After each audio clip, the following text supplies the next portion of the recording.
Berlatar pada tahun 1944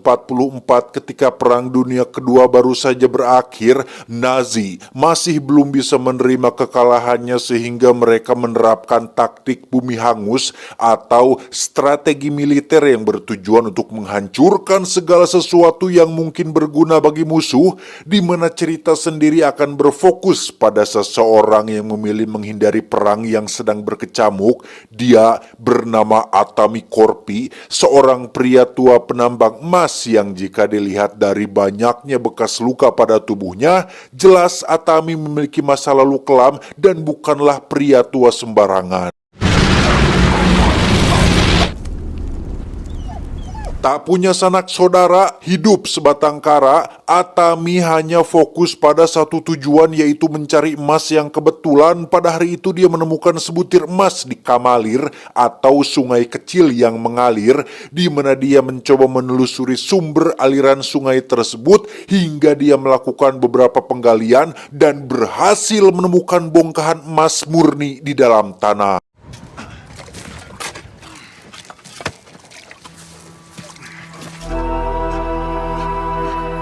Dengan emas sebanyak itu jelas akan membuat Atami memiliki banyak uang dan cukup untuk dirinya bisa menikmati masa tuanya dengan tentram dan damai, yang karena jarak menuju bank terdekat sekitar 900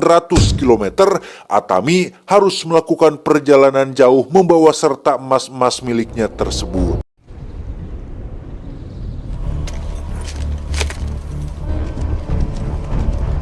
Di tengah perjalanan, Atami secara tak sengaja berpapasan dengan rombongan tentara Nazi yang dipimpin oleh seorang kapten bernama Bruno. Sempat akan ditembak oleh anak buahnya yang polontong alias songong bernama Wolf. Kapten Bruno pun melarang dia melakukannya karena dianggap buang-buang peluru saja hanya untuk membunuh seorang pria tua tak berguna. Lagian di belakang sana masih ada 4 anak buahnya yang akan mencegat Atami melewati jalan ini. Dan benar saja, 4 tentara polontong ini pun langsung mencegat Atami, menembaki anjingnya dengan sangat iseng sekali, hingga akhirnya mereka semua pun tertawa puas saat menemukan banyak sekali emas di dalam tas yang dibawanya, yang ketika Atami dipaksa merunduk dan akan ditembak mati, tiba-tiba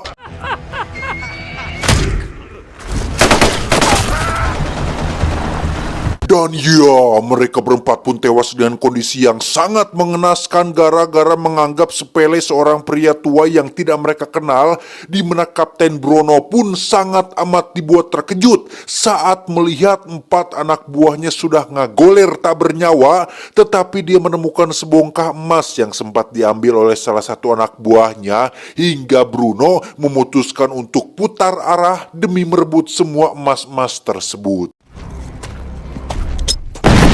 Ya, Atami memasuki ladang ranjau, kudanya mati dan emasnya berserakan. Bruno membiarkan Atami memunguti satu persatu emas tersebut, yang ketika Wolf akan menembaknya, tiba-tiba akibat ledakan ranjau barusan, pandangan pun tertutup oleh debu yang bertebaran. Bruno menyuruh satu anak buahnya untuk maju perlahan, tetapi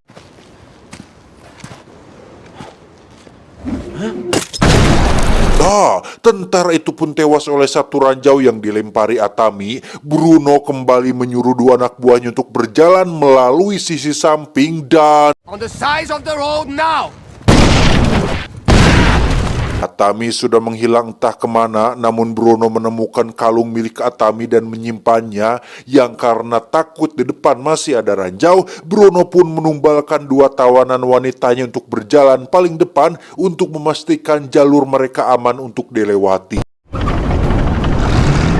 Pada akhirnya, Bruno dan Wolf akan sangat amat dibuat terkejut saat mengetahui jika kalung milik Atami tersebut adalah kalung tentara, yang berarti Atami adalah seorang mantan tentara. Namun kejutannya adalah ketika mereka mendapat konfirmasi dari pusat bahwa mereka sangat beruntung masih dibiarkan hidup karena dari informasi sumber yang terpercaya, Atami Corpi merupakan mantan tentara yang paling ditakuti memiliki di kesatuannya seseorang yang sangat kejam yang siapapun tidak ingin macam-macam dengannya. Atami disebut-sebut sebagai legenda karena berhasil membunuh 300 tentara Rusia hanya sendirian saja, yang dari usut punya usut, kekejaman dan kebrutalannya dipicu oleh kematian keluarganya yang mati oleh pasukan Rusia selama Perang Musim Dingin. Bruno sebenarnya sudah sangat diberikan pilihan dan punya kesempatan untuk tetap melanjutkan perjalanan pulang kembali ke markas,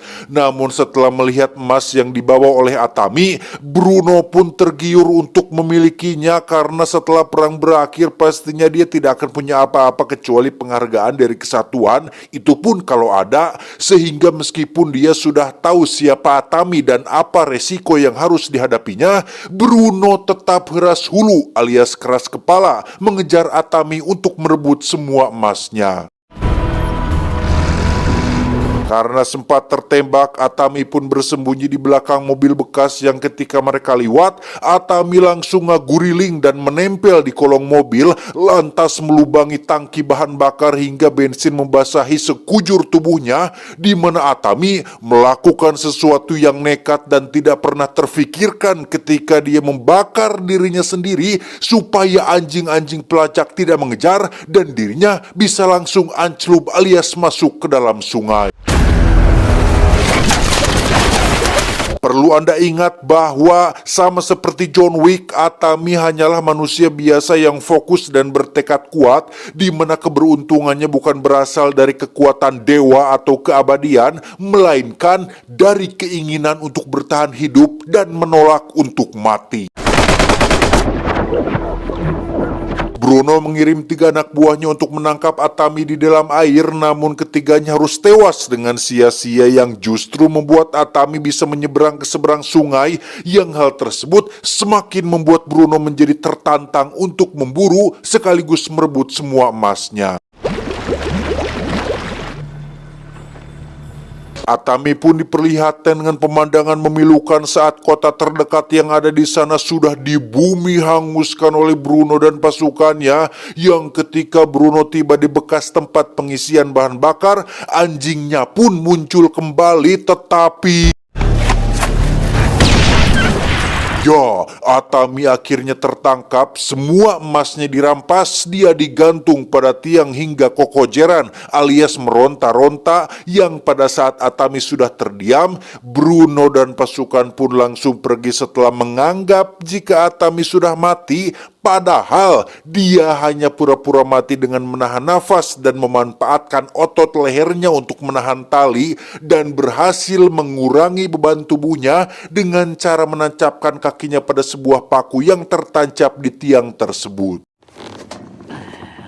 Berkat pesawat tempur yang terbang rendah, Atami pun tak sengaja terjatuh dan berhasil selamat dari maut, yang ternyata pesawat tersebut dikendarai oleh 2 pilot Nazi yang kebetulan mendarat di sana, sehingga Atami langsung menghabisi mereka berdua. Sempat akan mengubur harapannya untuk mendapatkan emasnya kembali, Atami tiba-tiba memiliki ide setelah melihat pesawat milik kedua pilot ini, di mana satu pilot yang sedang sekarat pun benar-benar dibuat takjub sekaligus ketakutan saat melihat Atami menjahit lukanya menggunakan kawat tai hiangan dengan tangannya sendiri. Beberapa jam berlalu, Bruno dan pasukan sudah hampir tiba di tempat tujuan, namun perjalanan mereka tiba-tiba terhenti saat melihat seonggok pesawat tempur milik Nazi yang terdampar tepat di tengah jalan. Sang pilot sudah mati dengan kondisi terikat tali, namun yang membuat mereka semua tidak habis pikir adalah tali tersebut merupakan milik Seawolf yang dia gunakan untuk menggantung Atami, sehingga bagaimana bisa tali tersebut tiba-tiba berada di sana? Merasa ada sesuatu yang salah, Bruno pun pindah ke dalam tank dan segera melanjutkan perjalanan, di mana semua anak buah Bruno mulai merasa ketakutan setelah melihat fakta barusan, apalagi mendengar cerita salah satu tawanan yang mengatakan bahwa cerita tentang Atami Corpi, sang legenda yang kejam dan mengerikan, bukan hanya isapan jempol belaka. What? Setelah memberikan senjata api kepada para tawanan wanita, Atami pun segera beraksi untuk menghabisi satu persatu tentara Nazi yang benar-benar sudah panik ini, di mana para tawanan wanita tersebut pun cukup kooperatif dengan ikut berkontribusi untuk menghabisi satu truk penuh pasukan Nazi yang sedang minum Homer.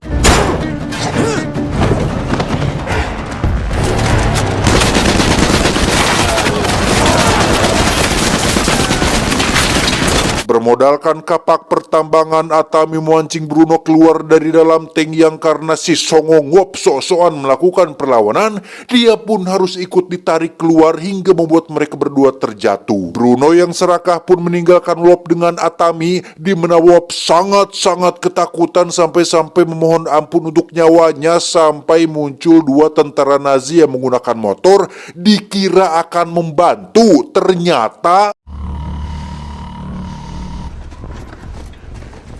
sifat serakah Bruno pun kembali ditunjukkan ketika dia dengan mudahnya menembak anak buah terakhirnya yang masih tersisa, yang karena tak ingin membuang waktu, dia dan sang pilot penjemput pun segera menyalakan pesawat untuk pergi dari tempat ini. Saat itulah muncul Atami menggunakan motor yang masih dengan hanya bermodalkan kapak pertambangan. Atami berhasil menempel dengan pesawat tanpa Bruno menyadari hal tersebut.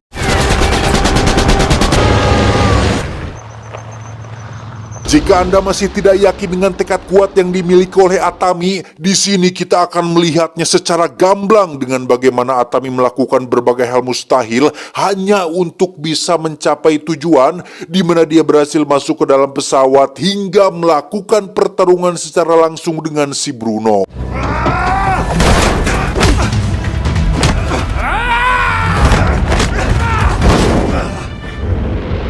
Merasa dirinya menang, Bruno yang jumawa pun menggunakan sabuk pesawat yang dililit ke genggaman tangannya supaya bisa mencambuk Atami sampai puas, di mana keputusan tersebut adalah sebuah kesalahan besar karena Atami langsung mengikat sabuknya pada sebuah bom sehingga Bruno harus ikut terseret jatuh dengan bom tersebut.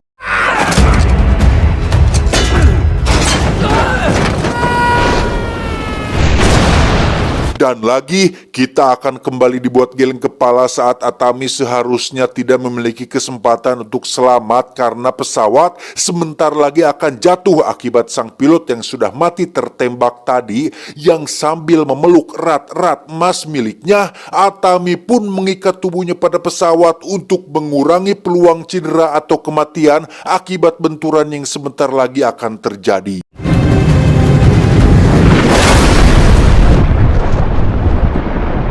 Seperti yang sudah bisa Anda tebak, Atami dengan luar biasanya berhasil selamat dari kecelakaan pesawat yang jatuh dari ketinggian yang sungguh-sungguh di luar nurul, di mana Atami tidak pergi ke puskesmas atau mantri desa terdekat, melainkan langsung pergi ke bank untuk menukarkan semua emas-emasnya dengan uang yang sangat banyak.